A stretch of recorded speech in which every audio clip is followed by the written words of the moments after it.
धरती माता, हम इसे कहते हैं भारत माता। यहां देवियों का नाम पहले लिया जाता है, तो कैसे नैरेटिव बदला जाता है कि इस देश की महिलाओं का दिमाग खराब कर दो, देश अपने आप खत्म हो जाएगा। साउथ अफ्रीका की एक बहुत बड़ी यूनिवर्सिटी में कहा गया था कि किसी भी देश को बर्बाद करने के लिए वहां पे बम, बारूद, गोला, असला दागने की, मिसाइल दागने की जरूरत है ही नहीं। आप उस देश की सामाजिक व्यवस्था, सांस्कृतिक व्यवस्था, शैक्षणिक व्यवस्था और पारिवारिक व्यवस्था को खत्म कर दो, वो देश अपने आप खत्म हो जाएगा। अब यही षड्यंत्र चल रहा है। कैसे चल रहा है? 3 स्टेज पे काम होता है। 25 वर्ष तक की बच्चियों को बिगाड़ने का काम बॉलीवुड अपने टीवी सीरियल के माध्यम से करता है। 25 से 35 वर्ष की शादीशुदा महिलाओं का जीवन और उनके परिवार को बर्बाद करने का काम एकता कपूर जैसी महिलाएं अपने टीवी सीरियल के माध्यम से करती है।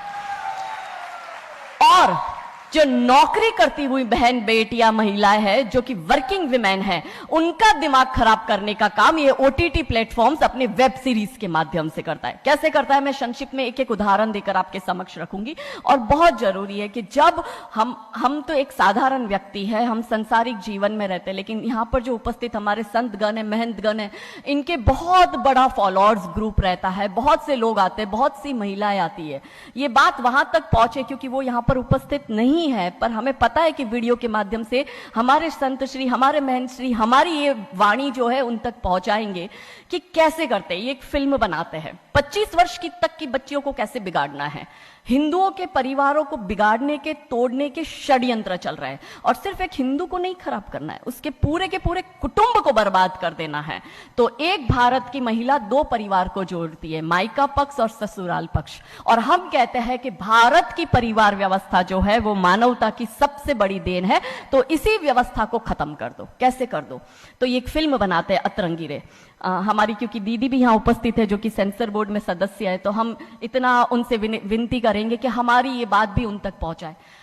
सिस्टमैटिकली ये फिल्मों में लड़की दिखाएंगे हिंदू की, लड़का दिखाएंगे मियां भाई का, और उसमें भी दिखाएंगे कि वो लड़का चाहे अनपढ़ हो, चाहे गवार हो, चाहे आतंकवादी हो, चाहे पंचर छाप हो, और वो हिंदू की लड़की चाहे कितनी पढ़ी लिखी हो, लेकिन उसका परिवार जो है वो रूढ़िवादी है, वो रिग्रेसिव है, और उसके सामने यदि वो घोड़ा भी चला रहा है, खच्चर टट्टू भी चला रहा है, तो वो बड़ा प्रोग्रेसिव है, वो बड़ा संस्कारी है।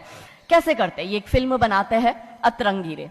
अतरंगी रे फिल्म में जो कि आज की युवा बच्चियों का लेटेस्ट क्रश है, सारा अली खान हीरोइन लेते हैं। हमारी युवा बच्ची इसको फॉलो करती है।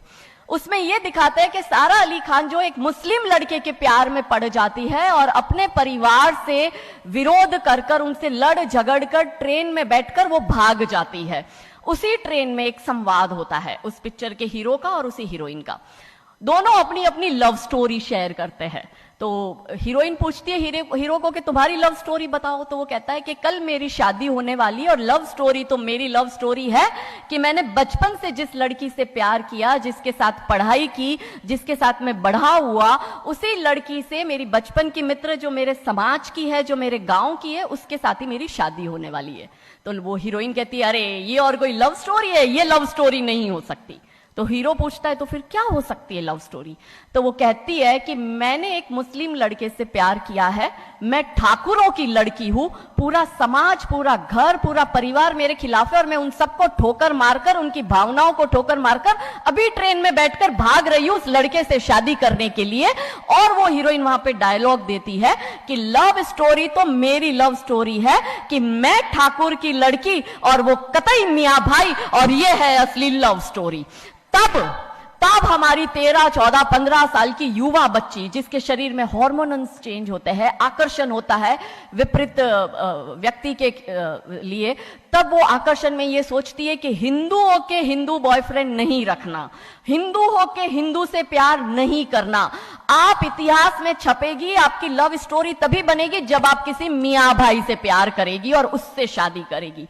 तो कैसे सिस्टमैटिकली ये स्लो पॉइजन बॉलीवुड की फिल्मों के माध्यम से फ्रेजाइल माइंड में डाला जा रहा है। और आज देखो कि क्यों समाज में लव जिहाद के इतने केस बन रहे हैं, और उसका सबसे बड़ा और मुख्य कारण बॉलीवुड है, क्योंकि इन बॉलीवुड वालों ने हमारी बेटियों को हादी रानी और रानी चिन्नमा रानी अब्बा का नहीं दिखाया। इन बॉलीवुड वालों ने हमारी बेटियों को करीना खान दिखाया है ताकि वो अपनी कोख से तैमूर और जहांगीर पैदा करे।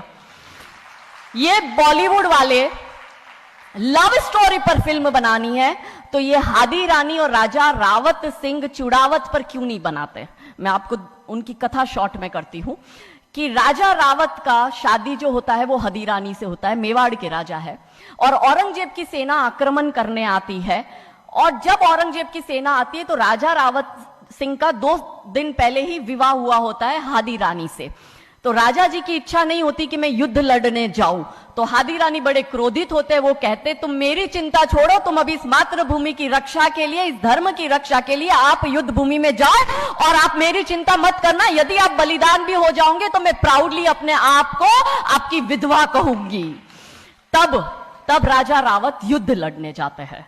युद्ध भूमि में राजा रावत जी को हादी रानी की बहुत याद आती है, क्योंकि नई नई शादी हुई होती है तो नई बियाई दुल्हन को छोड़ के आए होते हैं, तो बहुत याद करते हैं। तो वो अपने दूत को कहते हैं, अभी सेना आने में समय होता है और युद्ध में भी समय होता है, तो वो कहते हैं अपने दूत को कि जा तू रानी सा के पास जा महल में और उनसे कहे कि राजा जी को आपकी बहुत याद आ रही है, आप अपनी कोई एक निशानी उनके लिए भेजो।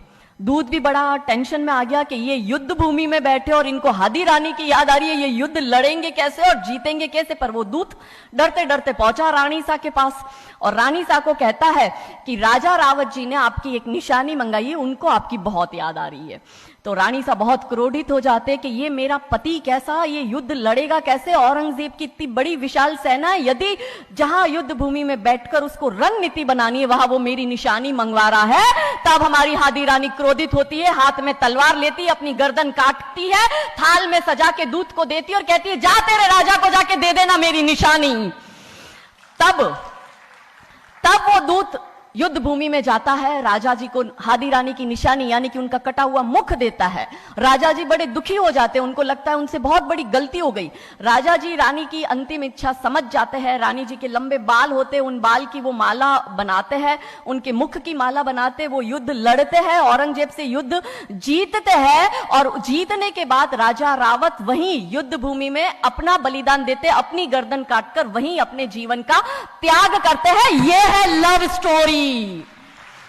पर बॉलीवुड इस पर फिल्म नहीं बनाएगी कि इतिहास चुराए नहीं है, हमने इतिहास बनाए हैं और लाखों शीश कटे हैं रण में, तब जाके हिंदू कहलाए हैं। ये महान गौरवशाली इतिहास हमारा, पर बॉलीवुड इसका इतिहास हमारे समक्ष आने नहीं देता। अब रहा 25 से 35 वर्ष की महिला, कैसे बिगाड़ती है एकता कपूर। वही sari, typical dress, typical getup, पीछे उसकी सीरियल में एकता कपूर की सीरियल में पीछे बहुत बड़ी अंबे मां की मूर्ति, दिखाएंगे कैसे हिंदू महिला को, क्योंकि परिवार खत्म करना है हिंदुओं का।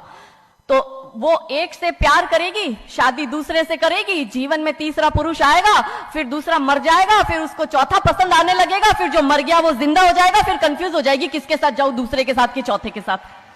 क्या हमारी भारतीय महिलाएं, क्या हमारी हिंदू महिलाएं, सबसे बड़ा प्रश्न यह है कि क्या हम 4-4 पुरुषों के साथ अफेयर करते हैं?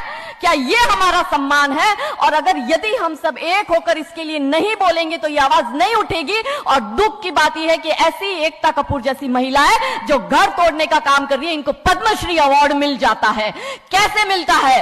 भारत सरकार से इस भूमि पर खड़े होकर मैं निवेदन करती हूं कि आप ऐसी महिलाओं के पद्मश्री वापस लो, क्योंकि ये महिलाएं हिंदू परिवारों के मकान, घर तोड़ने का काम कर रही है। और तीसरा और अंतिम, नौकरी करने वाली बहनों का दिमाग कैसे खराब करना है। तो ओटीटी प्लेटफॉर्म के माध्यम से ये दिखाएंगे कि यदि आप नौकरी कर रही है तो आपके सास ससुर आपके पैर की जूती, आपका पति आपके पैर की जूती। बच्चा पैदा करने के लिए आपको किसी से शादी करने की जरूरत नहीं है, आपको ससुराल व्यवस्था में रहने की जरूरत नहीं है, और आप है फेमिनिस्ट। और स्त्रीवाद का झंडा दिखाकर हमारी बहन बेटियों को एक हाथ में शराब का ग्लास, दूसरे हाथ से सिगरेट फूको, अंग्रेजी में गालियां बको और आप अपने आप को फेमिनिस्ट कहो। क्या यह फेमिनिज्म है भारत की धरती का?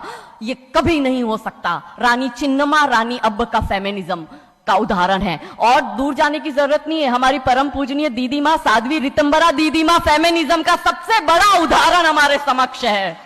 रानी नायका देवी, रानी लक्ष्मीबाई हमारे लिए फेमिनिज्म का सबसे बड़ा उदाहरण है। तो यहां उपस्थित सभी महानुभावों से हम यही विनती करते हैं कि फिल्म के माध्यम से ड्रग्स अश्लीलता और गाली गलौच, ये दिखाने के सिवाय कुछ नहीं होता।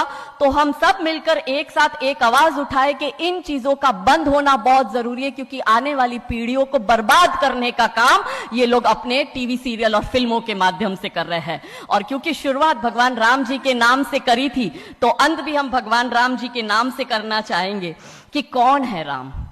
राम जो है चेतना है, बिंदु है, बिंदु जिससे प्रस्फुटित है तेज, तेज जो कि इस समस्त सृष्टि की रचना की कल्पना का हेतु है, अनाम है, अनाम जो है पंक्ति में प्रथम, प्रथम है धर्म धैर्य का